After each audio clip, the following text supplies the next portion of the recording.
The dynamics of man-woman relations in Islam is a comprehensive topic, rooted in the Quran and the teachings of Prophet Muhammad, PBUH.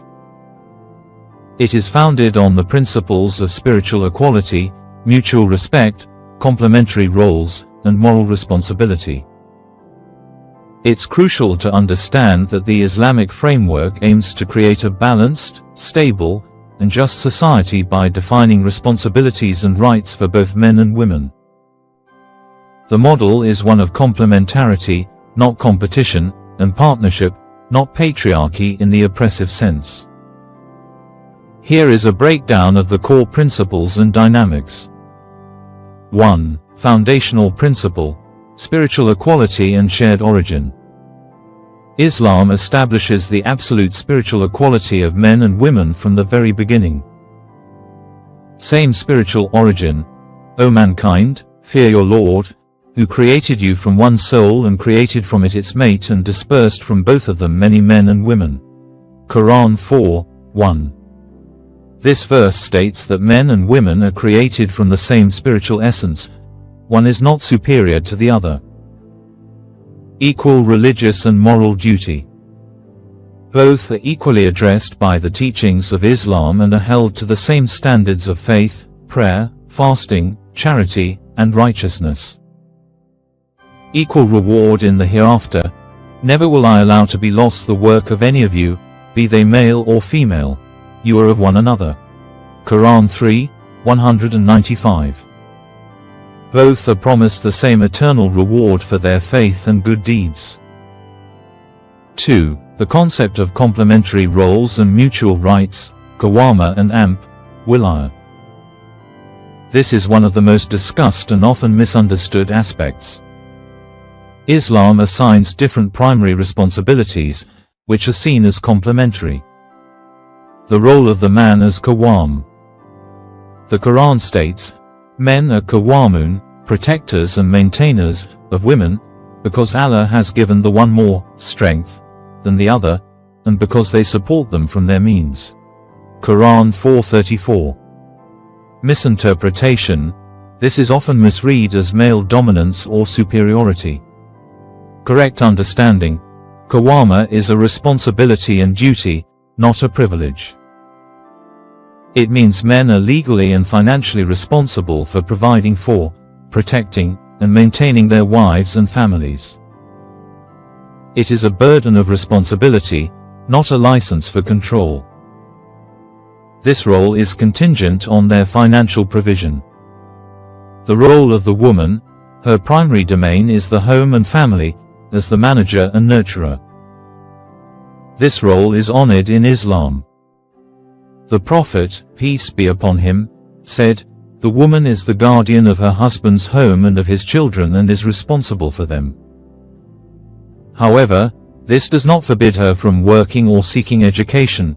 It simply elevates her role as a mother and wife to a position of immense dignity and respect.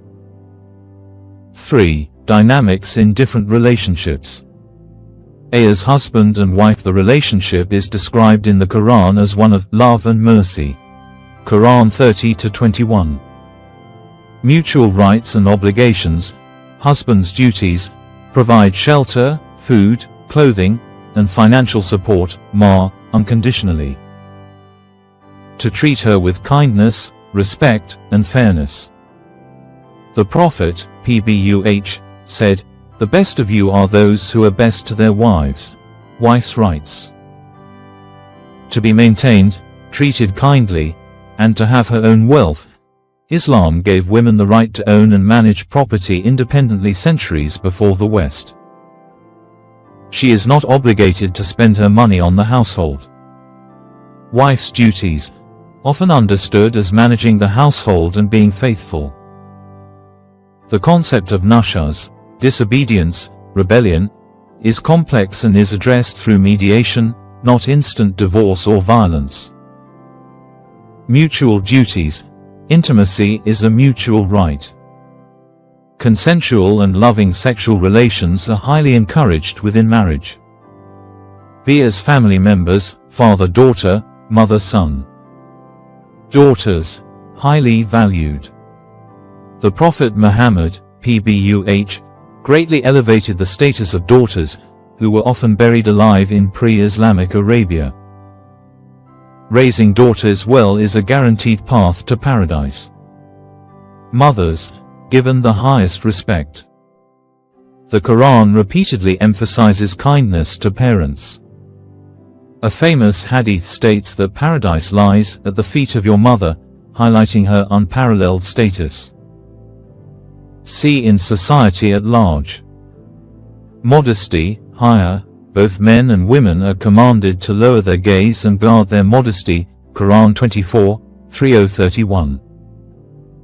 This governs interactions between non-related, non-mahram, men and women to maintain a respectful and chaste society. Professional and educational life. There is no prohibition in Islam against women working or seeking education. The Prophet's first wife, Khadijah, was a highly successful and wealthy merchant. Women are scholars, doctors, teachers, and professionals throughout Islamic history. The key conditions are that the work is permissible, halal, and that the principles of modesty and safety are maintained. 4. Addressing common points of contention. Polygyny, permitted under strict conditions, maximum of 4 wives, and with the requirement of absolute justice between them, Quran 4:3. This was a regulatory, not a prescriptive, ruling in a context of war and widows. Inheritance. A female heir generally receives half the share of a male heir, Quran 4:11. This is because, in the Islamic financial system, men bear the sole responsibility of providing for their wives, children, and female relatives, while a woman's wealth is hers alone to keep and manage. Witness testimony. In financial contracts, the Quran recommends 2 men, or 1 man and 2 women, Quran 2:282. This was a practical consideration in a 7th century commercial context where women were often not involved in business, ensuring accuracy and protection for the female witness. It is not a statement on her intelligence or reliability. Conclusion. A framework for balance. The Islamic model for man-woman relations is a theocentric, God-centered model, not an androcentric, male-centered, or feminist one. Its goal is to create a stable, moral, and just society by acknowledging inherent biological and psychological differences and assigning primary responsibilities accordingly, granting distinct rights to each gender that balance out their responsibilities, emphasizing mutual rights, respect, and kindness over power struggles.